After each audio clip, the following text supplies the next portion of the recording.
수도권 브리핑입니다. 서울시 민생사법경찰단이 추석 명절을 맞아 온라인 불법 판매에 대한 집중 단속에 나섭니다.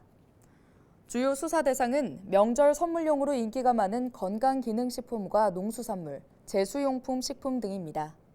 수사 내용은 건강기능식품 무신고 온라인 판매와 부적합 성분이 검출되는 건강기능식품 판매, 거짓 과장 표시 광고와 원산지 거짓 표시 행위 등입니다.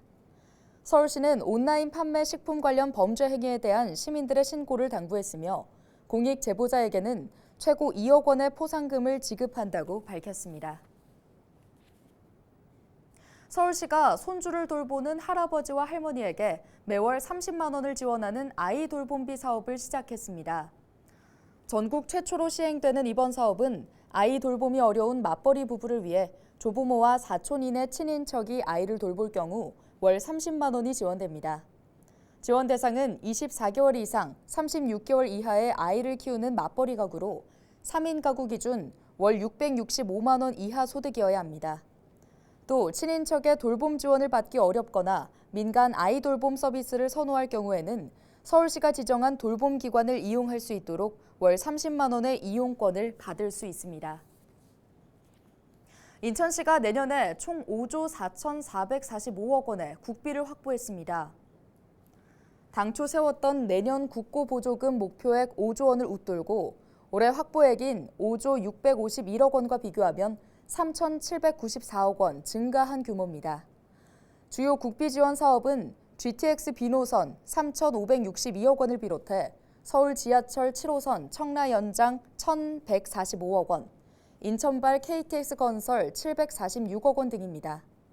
시는 당초 신청액보다 감액됐거나 미반영된 서해 5도 정주 생활지원금 인상과 수도권 감염병 전문 병원 구축, 경인권역 재활병원 노후 장비 교체 등 현안은 적극 대응할 계획입니다.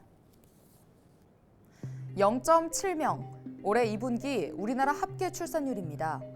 2분기는 물론 전체 분기를 통틀어 역대 최저치인데요. 국가 소멸 위기가 현실이 되는 것 아니냐는 우려가 나옵니다. 해법은 무엇일까요?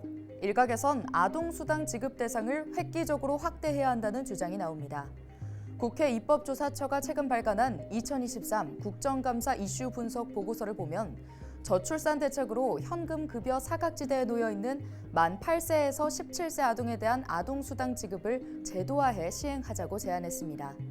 현재 우리나라는 만 0세에서 7세 아동에게 월 10만 원의 아동수당을 지급하고 있는데요.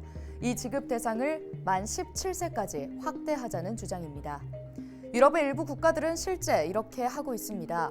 스웨덴은 16살까지, 영국은 20살까지, 독일은 25살까지 아동수당을 지급하고 있는 건데요. 하지만 일각에선 이렇게 돈을 푼다고 해서 저출산 문제가 해결되지 않는다고 주장합니다. 출산율은 끝도 없이 추락하고 있는데 뾰족한 해법은 보이지 않는 상황. 국가가 없으면 국민도 없겠죠. 우리 모두가 저출산 문제를 해결하기 위해 지혜를 모아야겠습니다.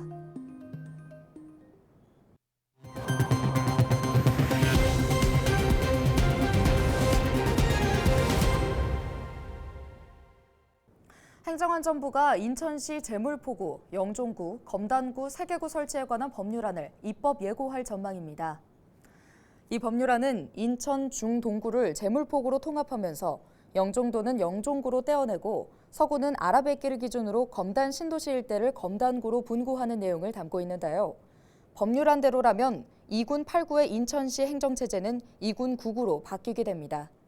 행정안전부는 이번 법안의 입법 예고를 통해 40일 동안 시민들의 의견을 듣고 이후 중앙부처 협의와 법제처의 심의를 받게 됩니다. 이 과정에서 다른 법령과의 충돌 여부와 입법 내용의 적법성 등을 살펴볼 예정입니다. 법제처의 심사가 마무리되면 차관회의와 국무회의 심의를 거쳐 법률안을 국회에 제출하게 됩니다. 다만 내년 4월 10일에 치러지는 제22대 국회의원 선거가 변수입니다. 행안부 측은 최대한 시간을 단축해 행정 개편이 진행될 수 있는 방안을 검토하고 있습니다. 오늘 준비한 소식은 여기까지입니다. 지금까지 수도권 브리핑이었습니다.